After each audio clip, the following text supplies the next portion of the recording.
Olá, seja muito bem-vinda, seja muito bem-vindo. Eu sou Rafael Oliveira e esse é o videocast Vozes da CLT 80 anos de História, um programa desenvolvido pela Secretaria de Comunicação Social do Tribunal Superior do Trabalho.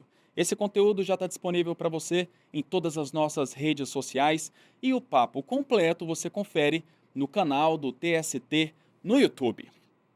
Hoje, o tema escolhido pelo nosso convidado é terceirização e pejotização à luz da jurisprudência do Supremo Tribunal Federal.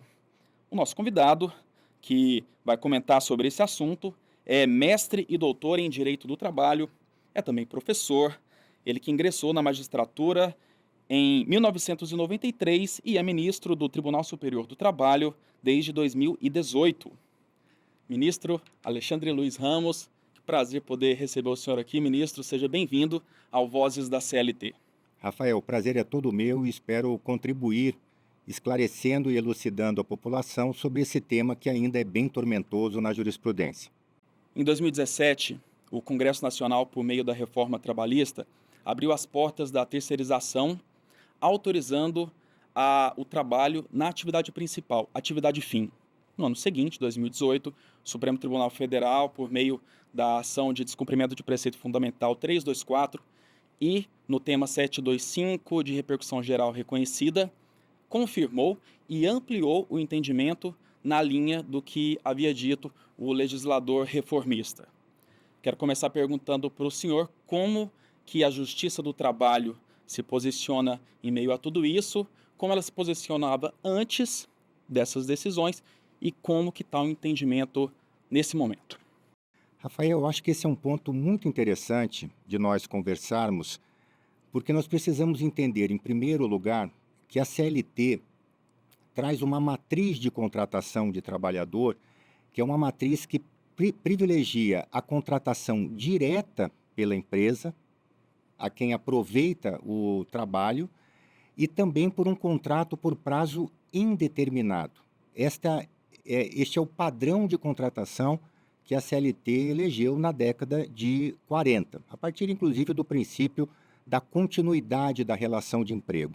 E por que isso? Porque se a atividade econômica é uma atividade permanente, sem prazo para terminar, nenhum empresário começa uma operação já definindo como regra que vai terminar em determinado período, a inserção da força de trabalho também seguiria e segue este princípio.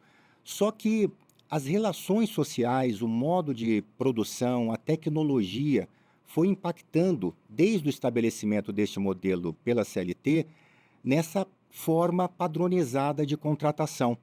Então a realidade foi desafiando a legislação para abrir a possibilidade de outras formas de contratação que não a contratação direta. Muito bem, aí começa a surgir, independentemente da lei, o fenômeno da terceirização, ou seja, empresas especializadas em certos serviços que eram contratadas por outras empresas para fornecer esse trabalho terceirizado especializado.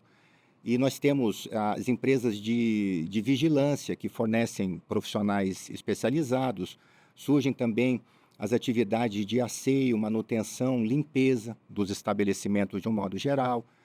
Vão surgindo os serviços especializados na área de tecnologia da informação, estão demandando esse tipo de atividade. Ou seja, a empresa deixa de ser aquela empresa que abriga embaixo do seu guarda-chuva todos os setores, todas as atividades, todos os trabalhos necessários para a sua operação.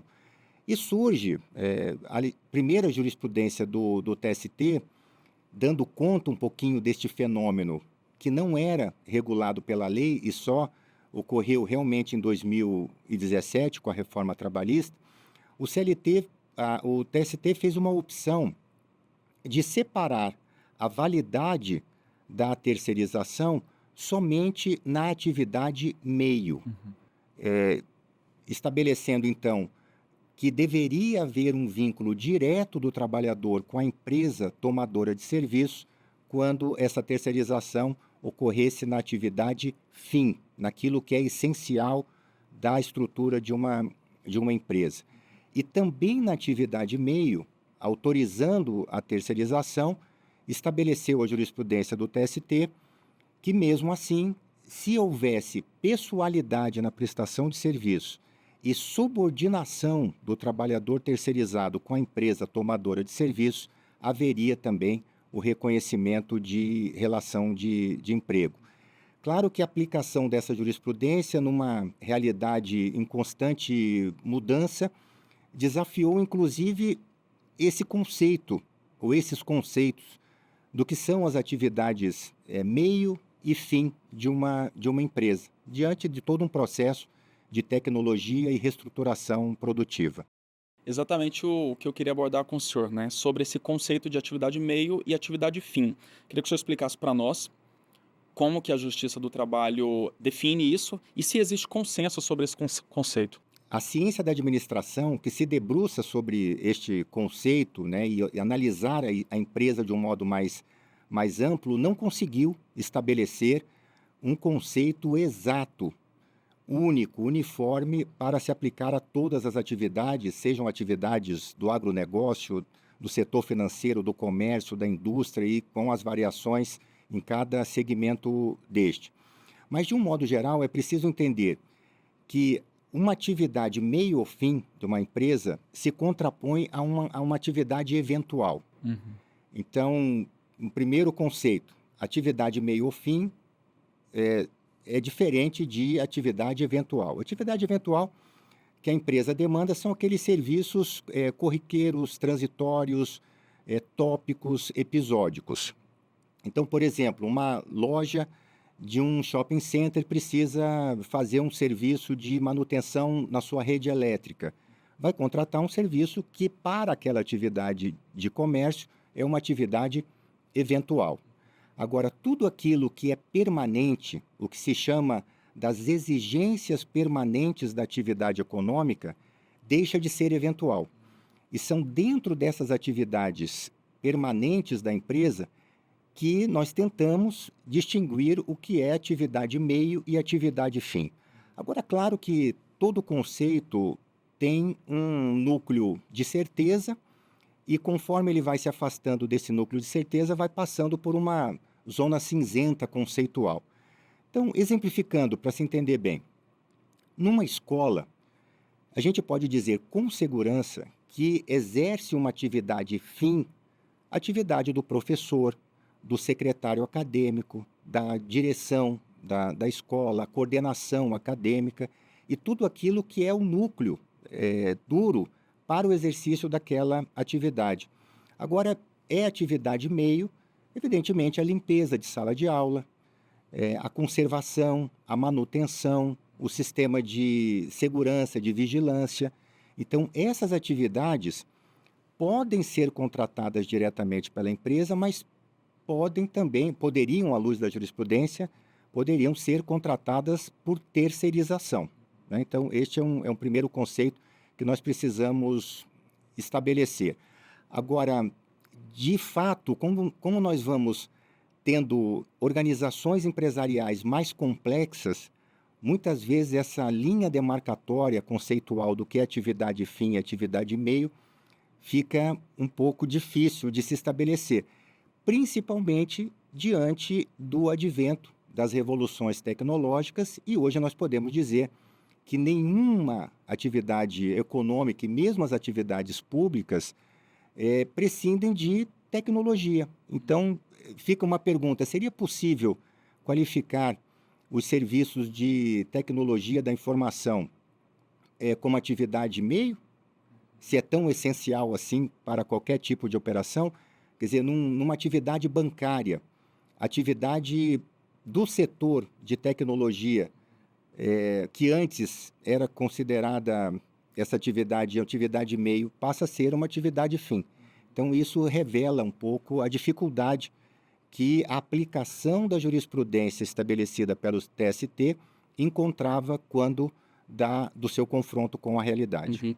É muito abstrato, então, ainda o conceito de atividade meio e atividade fim, especialmente, como o senhor disse, pensando nas novas modalidades, nas inovações tecnológicas, né? Ministro, certa vez eu vi numa palestra o senhor explicando a questão da terceirização de maneira que eu achei muito didática, né? E eu gostaria que o senhor explicasse novamente aqui para nós, que era usando o exemplo de um triângulo, né, entre empresa contratante, tomadora, empresa terceirizada e prestador de serviço. Eu achei que aquela explicação ficou bem bacana. O senhor poderia Ah, claro. trazer para nós, para a gente entender melhor esse conceito ainda de terceirização? Perfeito. Então, eu acho que essa é uma pergunta também essencial, fundamental. O que é terceirização no final das contas?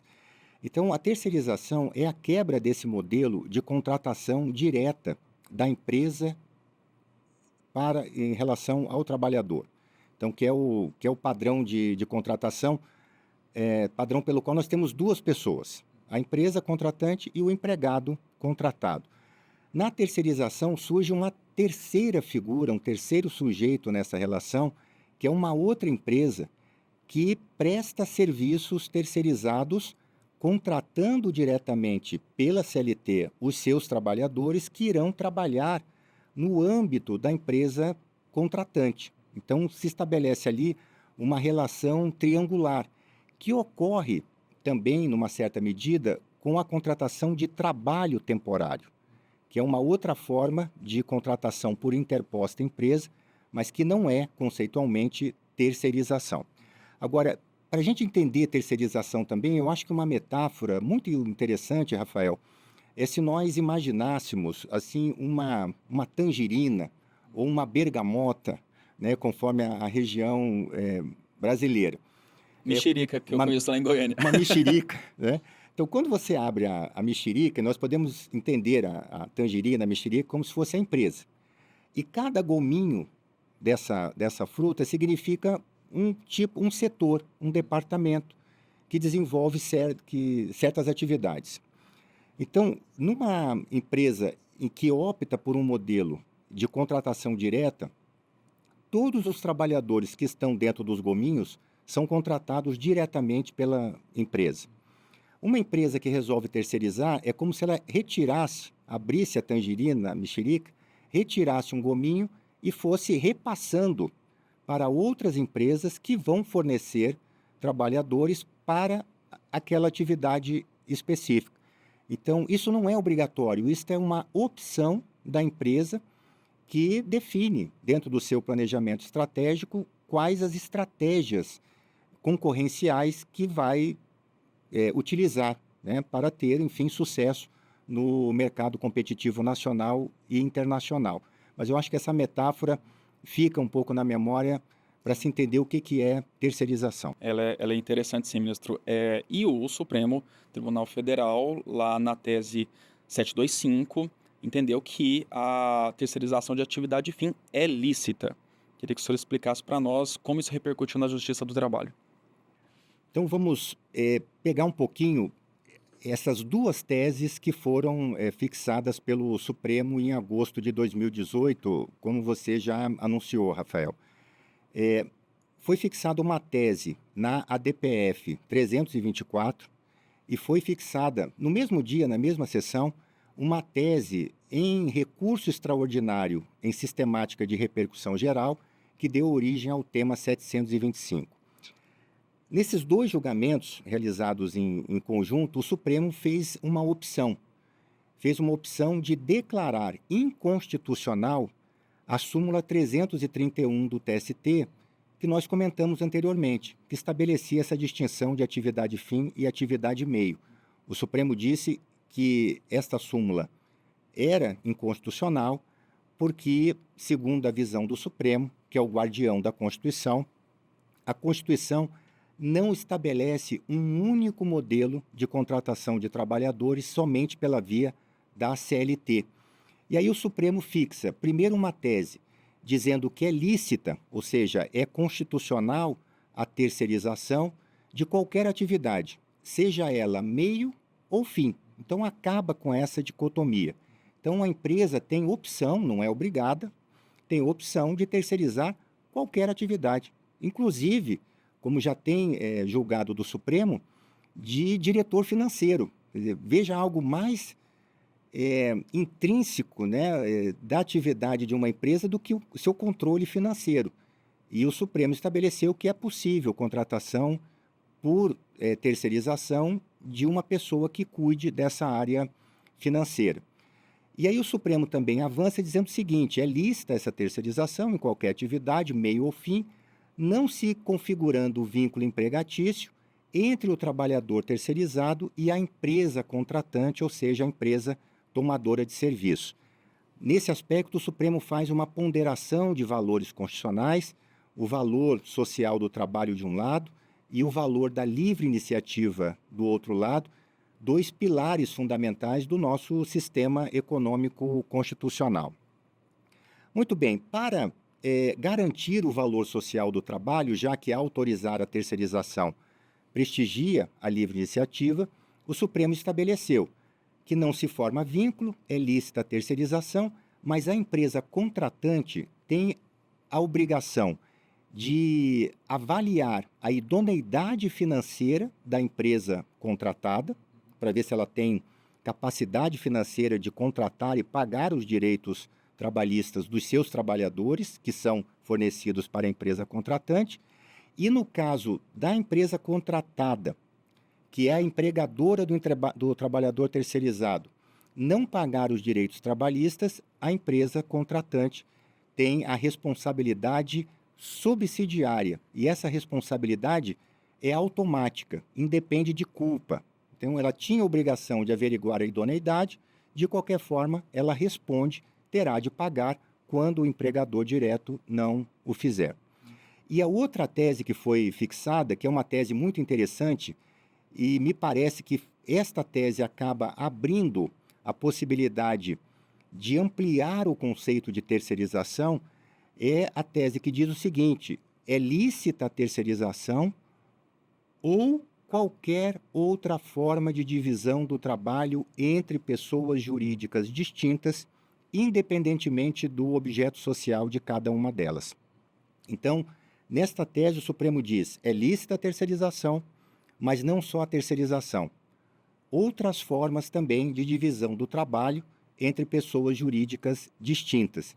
E aí me parece que abre a porta para se entender a licitude também da pejotização. Exato. Nesse contexto, surge a figura massiva do trabalhador pessoa jurídica, que é aquele trabalhador pessoa física revestido de empresa com CNPJ constituído, a partir dessa decisão que o senhor nos traz, com a autorização de assinar contrato diretamente com uma empresa tomadora de serviços. Queria que o senhor explicasse como que isso repercutiu no âmbito da Justiça do Trabalho. Importante a gente começar dizendo, Rafael, ter uma visão mais ampla do sistema empresarial brasileiro. Nós temos no Brasil, assim, em números muito gerais, mais de 20 milhões de empresas ativas no território nacional. Desse contingente, mais da metade é de MEI, de microempreendedor individual, que são aquelas empresas que têm o empresário e o trabalhador e o investidor numa mesma pessoa e que tem um limite de faturamento anual e que só pode contratar um empregado. Então nós temos aí, de fato, numericamente, uma expressão muito grande de pessoas jurídicas na figura de MEI, cujo trabalho é realizado de forma pessoal e direta pelo trabalhador também em sentido amplo. E aí, claro, assim, se nós somarmos o microempreendedor, a microempresa, a pequena empresa, ou seja, o pequeno negócio de um modo geral, nós chegamos a mais de 92% das empresas ativas no Brasil. Muito bem, como é que isso acaba impactando na jurisprudência nacional, de um modo geral, do Supremo e do TST? A partir desse fenômeno que ocorre na realidade, empresas passam a contratar trabalhadores através de pessoas jurídicas, que podem ser pessoas jurídicas no formato de MEI, de pessoa jurídica individual, e inclusive de sociedade limitada, mas desde que o trabalhador preste o trabalho de uma forma direta e pessoal. Então, nós não temos, nesses casos de pejotização, a figura de uma empresa.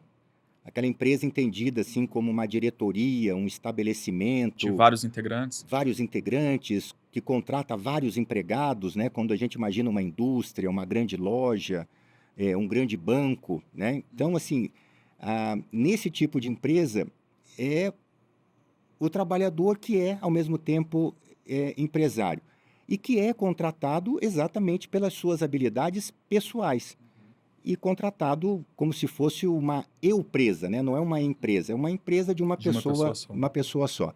E aí esse fenômeno começou a bater as portas do judiciário.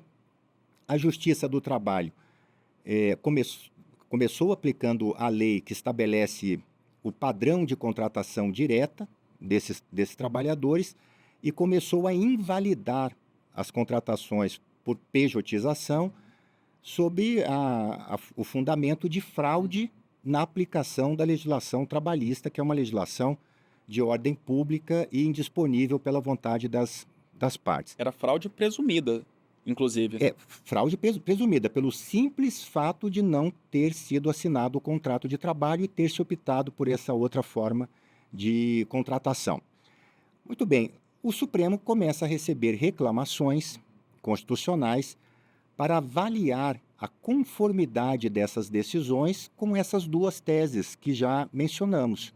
E aí eu abro um parênteses, Rafael, para explicar também que pode parecer estranho que uma tese de terceirização acabe validando a pejotização. Mas o Supremo fez já formalmente uma opção de estabelecer teses minimalistas na sua redação. E ele próprio, Supremo, entendeu que quando fixa uma tese com efeito erga omnes, ou seja, com efeito sobre todos da sociedade brasileira, ele não consegue antever todas as situações, as particularidades que a realidade vai apresentando. A mesma dificuldade tem o legislador, quando estabelece uma lei que vai vigorar para o futuro e vai incidir sobre realidades, muitas vezes, inconcebíveis na época da sua elaboração. Então, o Supremo mesmo acabou estabelecendo o seguinte: eu fixo uma tese e depois eu vou calibrando essa tese, ampliando o seu conceito ou enxugando o seu conceito pela via das reclamações. E por isso que nós temos hoje uma obrigatoriedade de observância às teses do Supremo, mas também a partir da leitura que o Supremo faz através dos julgamentos das reclamações constitucionais. Ministro, o que o senhor diz casa muito com o que a gente tem visto que são diversas reclamações trabalhistas chegando no Supremo Tribunal Federal. O último dado que eu vi, mais de 40% da demanda do Supremo recente são de ações trabalhistas, justamente pedindo o reconhecimento, sobre a questão do reconhecimento do vínculo de emprego por violação da ADPF 324.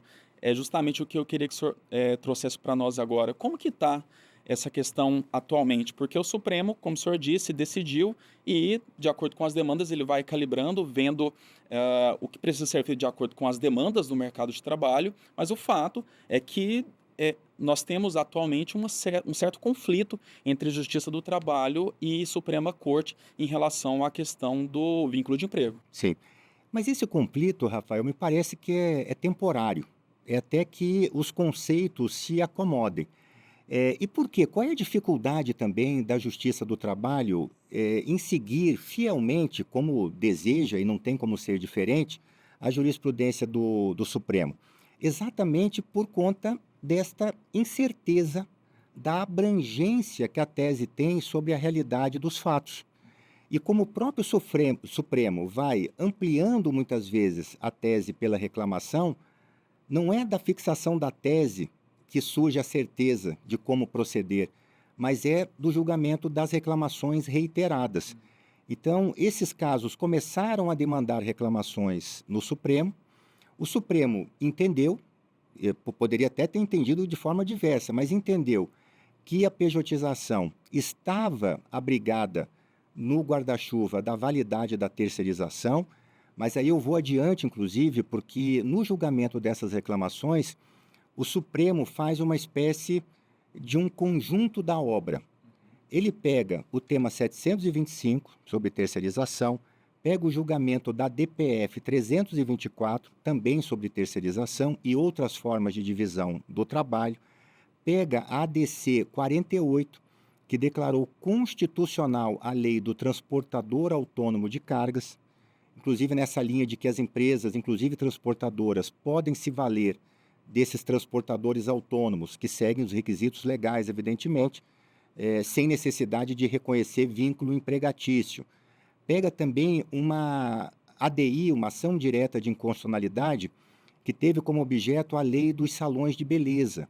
E essa lei dizia que os profissionais da beleza, como cabeleireiros, manicures, podem se vincular ao salão como parceiros, um contrato de parceria. O Supremo diz, essa lei é constitucional, claro que sempre preservando aqueles casos em que o contrato civil procurou fraudar ou mascarar uma legítima relação de emprego.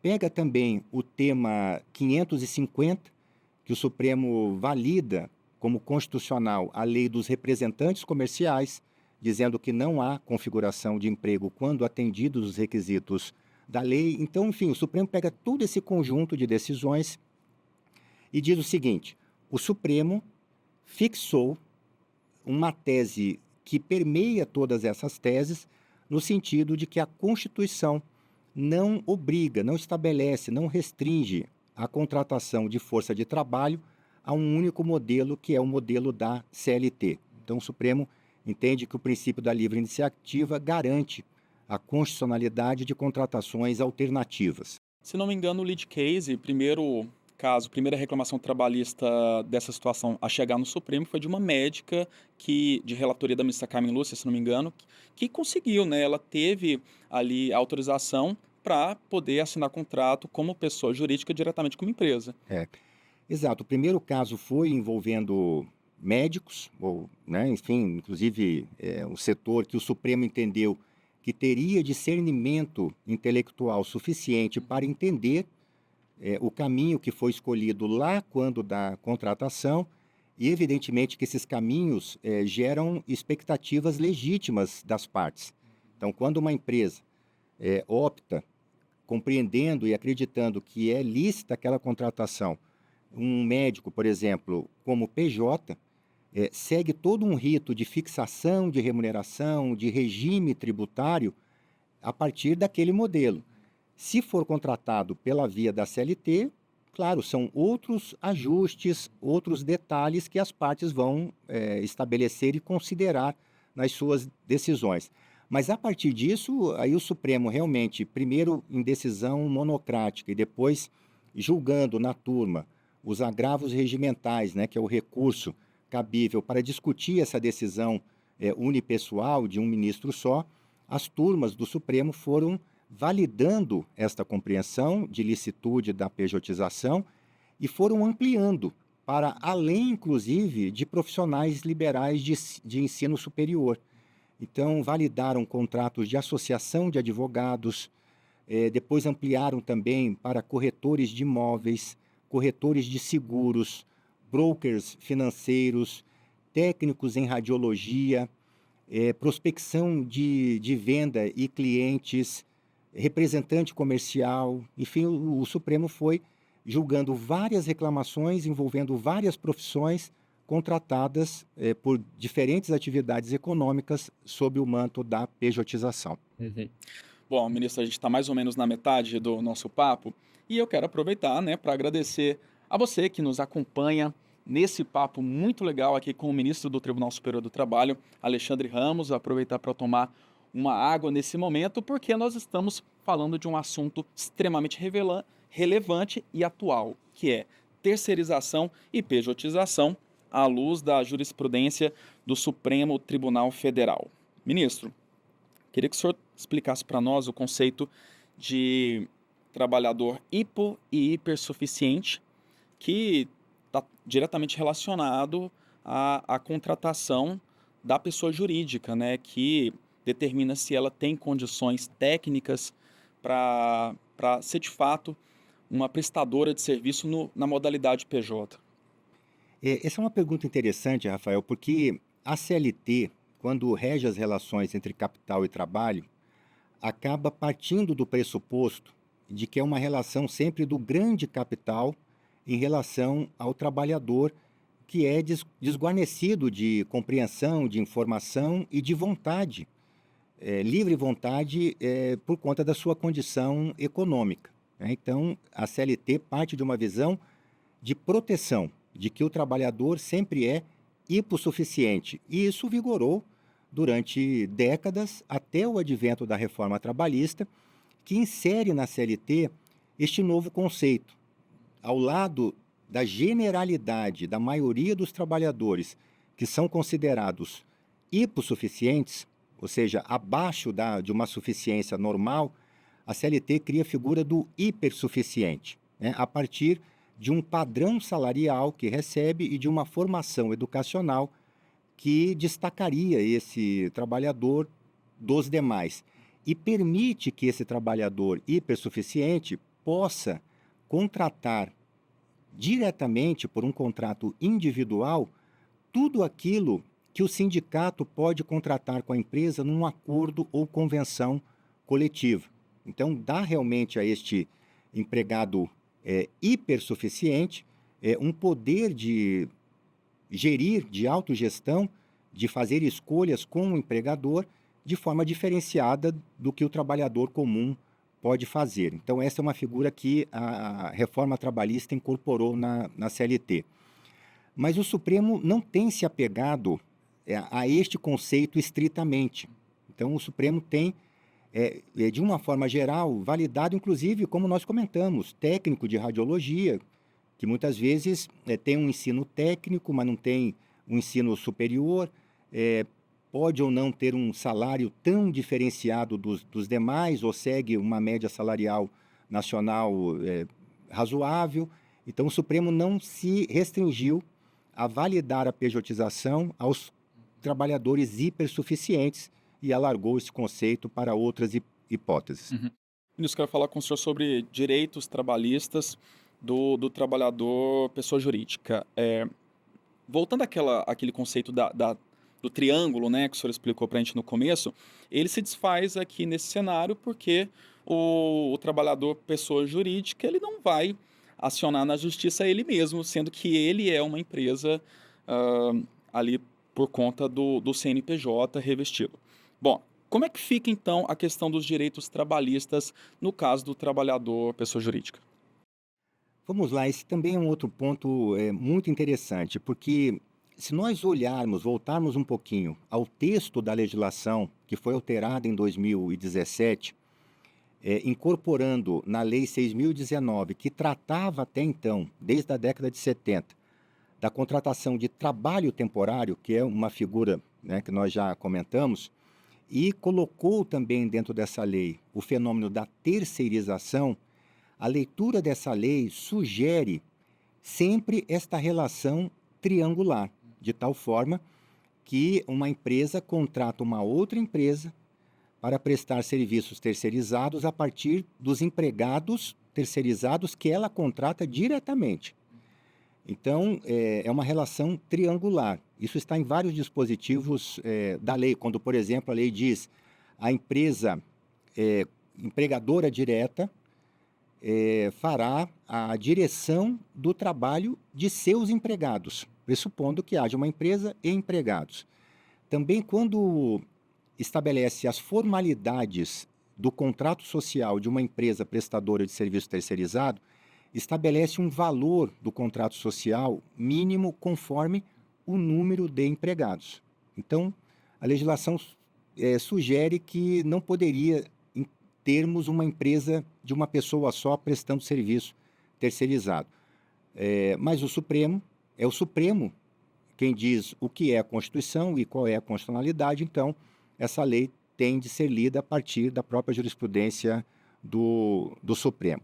E aí, na figura da pejotização, de fato, ou nós temos um microempreendedor individual, então ele é a empresa e a pessoa jurídica e o trabalhador, ou nós temos outras empresas de sociedade de responsabilidade limitada, que a prática revela muitas vezes o corretor de imóveis, por exemplo, tem 99% das cotas da sociedade e coloca a esposa, o pai, um parente, só para cumprir uma formalidade. Mas ali nós temos também, na prática, uma empresa de uma pessoa só.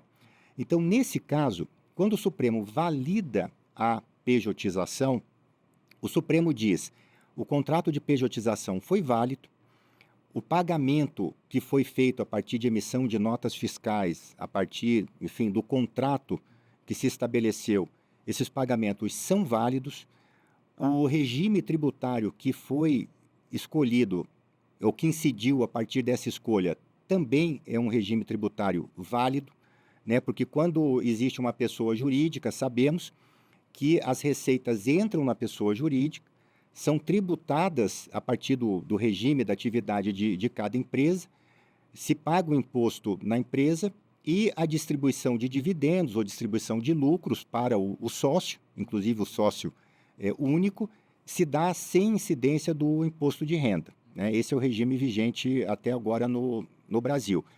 Então, claro que a tributação nesse caso é bem menor do que seria com o contrato vinculado à CLT, né, que conforme a faixa salarial poderia chegar a quase 30% da remuneração. Então, tudo isso é validado pela decisão do Supremo quando reconhece a licitude da pejotização.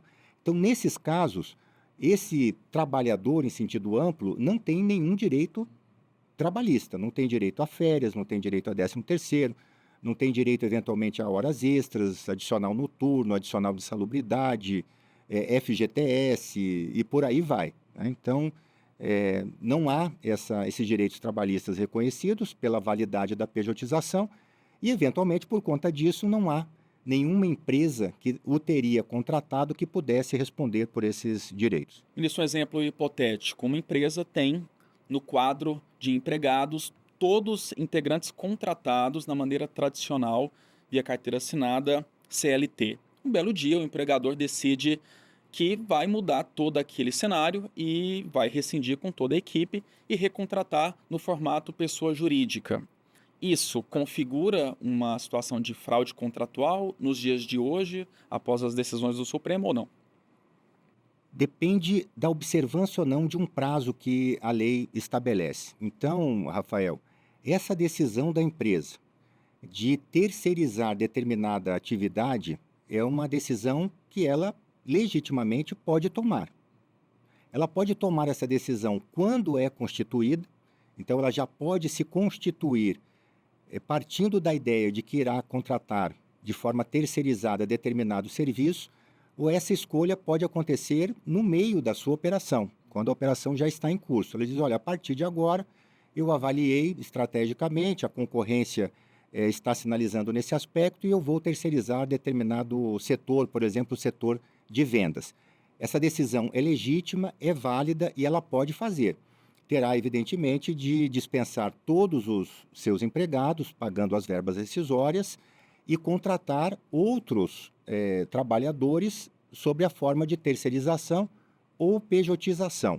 O que ela não pode fazer é dispensar esses trabalhadores que eram seus empregados seletistas e, antes de um período de 18 meses, que é o que a lei estabelece como um período de carência, recontratá-los sob a forma de trabalhadores terceirizados ou pejotizados. Então, esta é a restrição que a lei estabelece no caso de transformar determinada atividade em uma atividade terceirizada. Isso é uma dúvida minha aqui. O Tribunal Superior do Trabalho, assim como o Supremo Tribunal Federal, não analisam fatos e provas. Isso é responsabilidade lá da primeira e da segunda instância. Como é que tem funcionado isso na prática quando as reclamações trabalhistas chegam na Suprema Corte? Esse é um esclarecimento, me parece muito importante, Rafael, para que o público possa entender um pouquinho até esse aparente conflito na jurisprudência do Supremo e do TST, e eu acho que mais na frente a gente pode analisar um pouquinho como está nas turmas do TST o atendimento dessa tese. Mas, de fato, os tribunais superiores, de um modo geral, o TST, o STJ e o próprio Supremo, são cortes excepcionais que não analisam fatos e provas, não pode fazer revolvimento de fatos e provas. Mas essas cortes excepcionais, cujo objetivo é preservar a uniformidade do ordenamento jurídico e os recursos de revista, o recurso especial e o recurso extraordinário na esfera constitucional, tem este objetivo de levar para esses tribunais casos para que os tribunais possam dizer, olha, esta lei deve ser entendida uniformemente em todo o território nacional nesse sentido. Então, prevalece esse óbice, né, dos tribunais superiores, inclusive o TST, não poder fazer revolvimento de fatos e provas. Mas os tribunais superiores são obrigados a fazer quando as premissas que o Tribunal Regional fixou, aqueles pontos de cumprimento de horário, de atendimento de agenda, de prestação de contas, aquele conjunto de fatos, demandar reenquadramento jurídico. Então, um exemplo, se numa ação proposta por um pedreiro que é contratado por um particular para construir um muro, todas as premissas de que a contratação foi para aquela obra específica, que ele recebeu pela empreitada, que ele levou suas próprias ferramentas e que na conclusão do serviço ele deixou de prestar serviço, ou seja, isso é um típico modelo de um contrato de empreitada. Se eventualmente um tribunal regional pega esses fatos e diz, não, eu entendo diferente, isso aqui é um contrato de emprego regido pela CLT e houver um recurso de revista para preservar o entendimento da lei e a aplicação da lei nas situações que ela rege, o TST deve fazer reenquadramento jurídico. Então, sem revolver os fatos, mas se apropriando daqueles fatos, diz, olha, isso não é um contrato de emprego, isto é um contrato de empreitada. Mas a própria Corte Superior decide ou volta lá para a primeira e segunda instância? Não, a própria Corte Superior decide. Ela faz reenquadramento jurídico, a partir dos fatos que o acórdão regional estabeleceu. E o Supremo também, como uma corte excepcional, tem a função de preservar a uniformidade interpretativa da Constituição e não pode, evidentemente, revolver fatos e provas, mas pode fazer reenquadramento jurídico. Ou seja, determinada lei se aplica a esta situação e não àquela situação e fixa uma tese em relação a isso. Ou determinada lei, a partir deste caso, deve ser interpretada neste sentido A e não no sentido B. E fixa uma tese nesse sentido que todo o judiciário brasileiro, toda a sociedade brasileira deve seguir. Ok. Uma pergunta conceitual agora, até para a gente já caminhar para o final aqui da nossa conversa, ministra. A gente está falando desde o início sobre terceirização, pejotização, o que configura essas modalidades, mas eu gostaria que o senhor explicasse também para nós o que configura, de fato, uma relação de emprego, né? Quais são os critérios determinados pela CLT para uma relação oficialmente de emprego? A CLT, como uma norma de ordem pública, estabelece, logo no seu começo, artigos 2º e 3º, os sujeitos da relação de emprego, que são o empregado e o empregador. E o que é um empregado? O empregado, no conceito da lei, é um trabalhador que presta os seus serviços de forma pessoal, direta e pessoalmente. Ele é contratado para entregar a sua capacidade laborativa, a sua força de trabalho. Este é um trabalho que se insere nas atividades permanentes da empresa, ou seja, não são aqueles serviços eventuais, por isso que o segundo conceito é a prestação de serviços não eventuais, ou seja, serviços permanentes.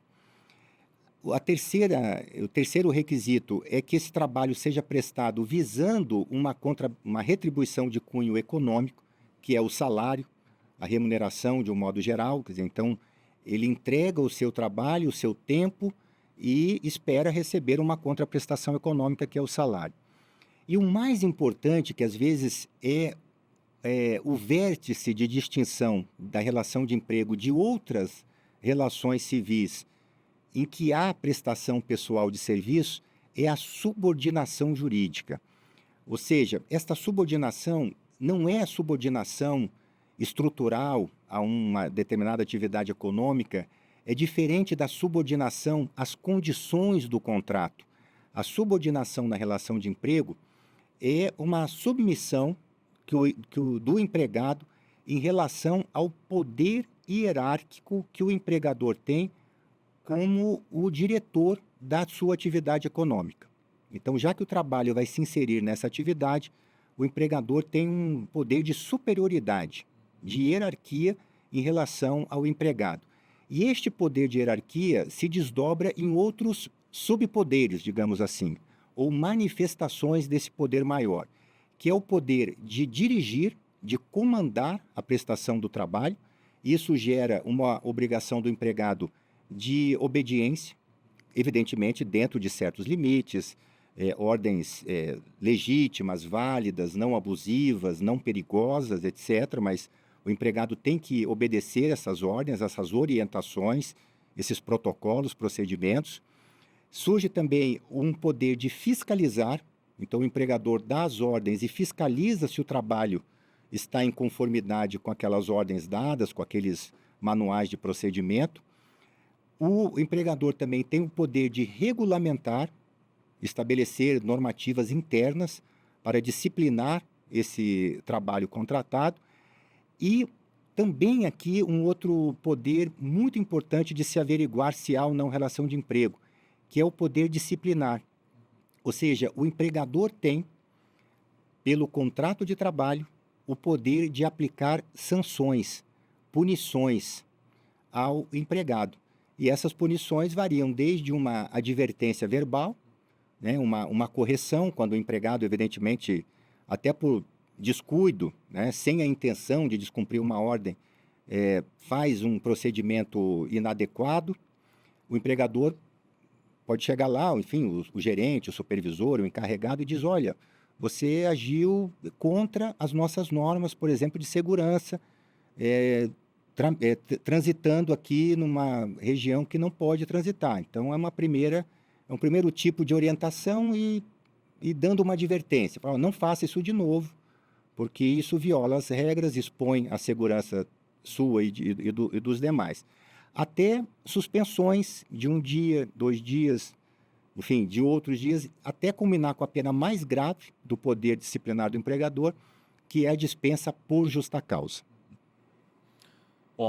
Bom, esses são os critérios que configuram, então, a relação de emprego. E, ministro, eu queria ouvir do senhor agora sobre uma decisão recente do Pleno do Tribunal Superior do Trabalho em relação ao litisconsórcio, se é para julgar pedidos de terceirização ilícita. Se o litisconsórcio é simples, se é simultâneo, eu queria que o senhor explicasse isso para nós. Essa é uma questão interessante, porque quando, antes dessas teses do Supremo, que acabaram estabelecendo uma legalidade muito abrangente nas situações, mas quando havia aquela dúvida se era atividade fim, atividade meio, se havia pessoalidade, a subordinação, em que grau de subordinação, se completa uma subordinação aparente, o empregado normalmente entrava com a ação, indicando no polo passivo, como reclamados daquela ação trabalhista, o seu empregador formal direto e a empresa tomadora de serviço. Então, ele dizia: olha, eu quero, apesar de eu ter o contrato com essa empresa A, eu quero um vínculo empregatício direto com a empresa B. E eu quero receber todos os direitos que os empregados desta empresa B recebem. Ora, quando uma decisão judicial acolhe essa pretensão, ou acolhia essa pretensão, dizendo de fato, aqui houve uma fraude, havia subordinação jurídica direta, eu vou reconhecer o vínculo diretamente com a empresa tomadora de serviço, isso pressupõe uma decisão que constitui uma nova relação jurídica, ou declara a formalidade de uma nova relação jurídica, mas, ao mesmo tempo, anula um contrato anteriormente existente. Porque se ele passa a ser empregado da empresa tomadora, ele deixa de ser empregado da empresa prestadora de serviço, que foi aquela que assinou a sua CTPS na origem. Então, por conta disso, por conta de ser uma decisão que interfere na relação jurídica que foi estabelecida entre a empresa prestadora de serviço terceirizado e o trabalhador terceirizado, é que esse litisconsórcio é necessário e unitário.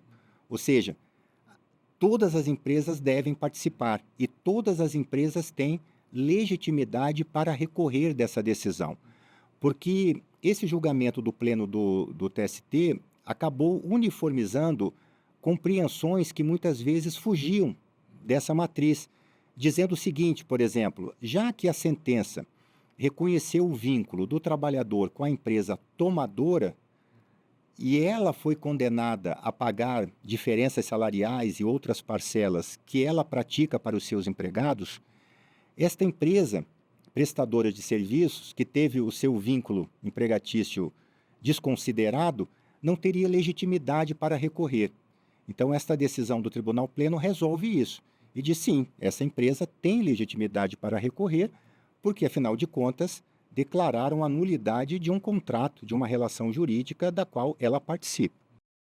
Muito bem, ministro, então, para a gente encerrar aqui o nosso bate-papo, eu pergunto ao senhor sobre o futuro.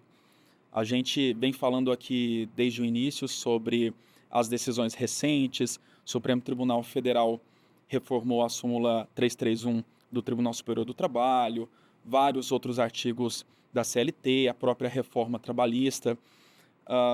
E aí eu pergunto para o senhor como que fica o cenário na Justiça do Trabalho daqui para frente, né? A Justiça do Trabalho, na opinião do senhor, tem legitimidade e competência e segurança jurídica para julgar os casos envolvendo terceirização, pejotização? Qual que é a opinião do senhor? Sem dúvida nenhuma, como eu falei, esse aparente conflito é transitório, isso vai se acalmar quando tanto o Supremo quanto o TST, o Supremo no primeiro momento, tiver a segurança até onde vai a tese da validade da terceirização.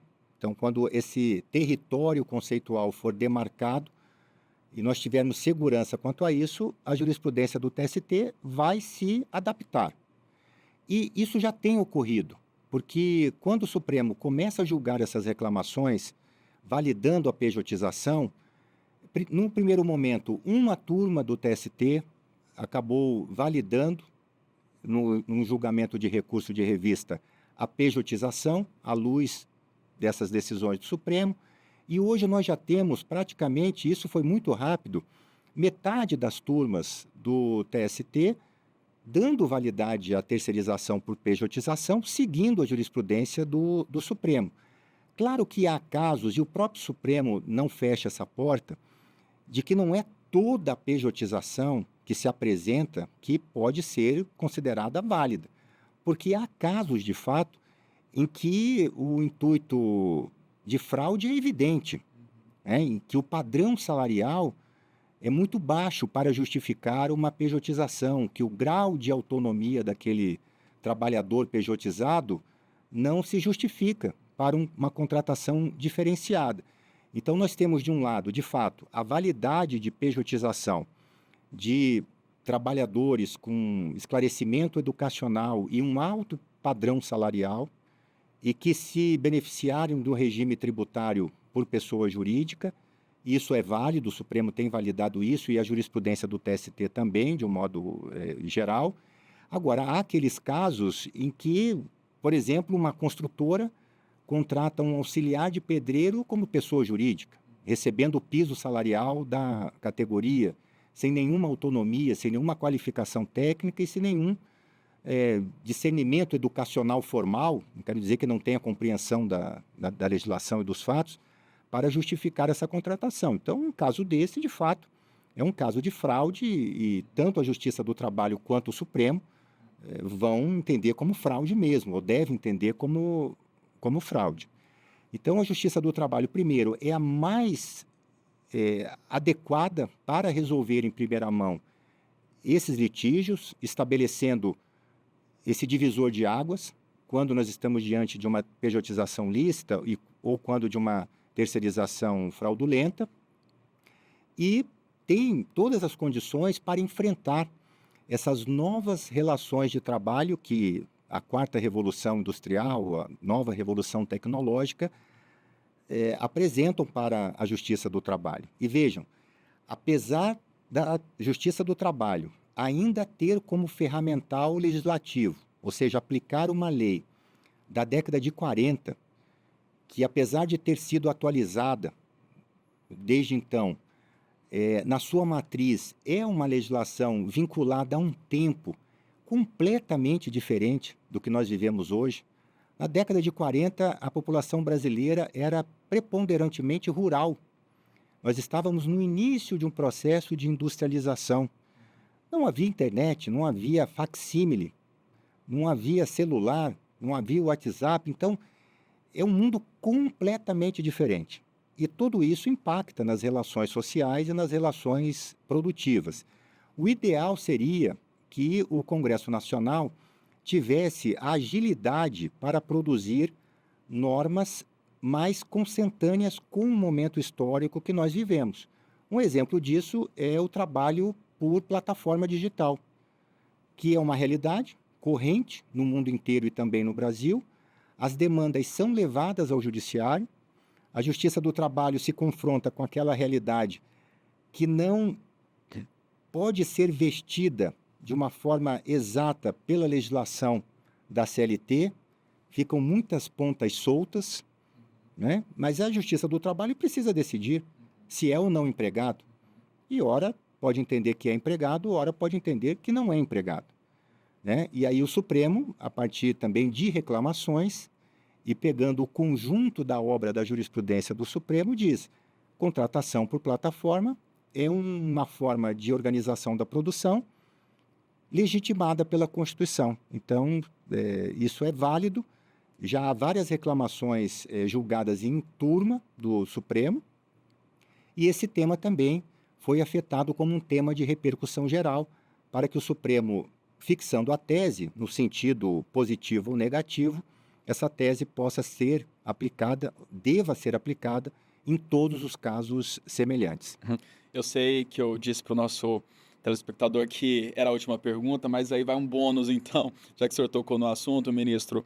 Trabalho prestado por meio de plataformas digitais. Eu já vi autoridades, até mesmo do meio trabalhista, dizendo que não é uma situação de responsabilidade trabalhista, até de responsabilidade civil. Queria saber a opinião do senhor em relação a isso.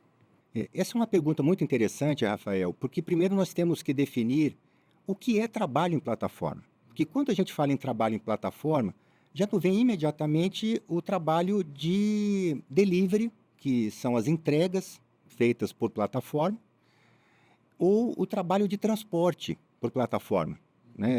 Enfim, Uber, que é um símbolo, né, desse fenômeno. Com plataforma de delivery também nós temos o iFood, mas há uma série de outros trabalhos que são feitos por plataforma. Então nós temos que separar primeiro trabalho em plataforma baseado em localização, e aí nós temos transporte de passageiros e delivery, e trabalho por plataforma na web. E aí nós temos também uma subdivisão, enfim, interessante de se enfrentar, mas nós temos serviços de design, serviços de tradução, serviços de arquitetura, serviços de tecnologia, de elaboração de games, de aplicativos. Então, são demandas feitas por plataforma que nós não temos ali o fenômeno da localização, né, como é no transporte e no delivery.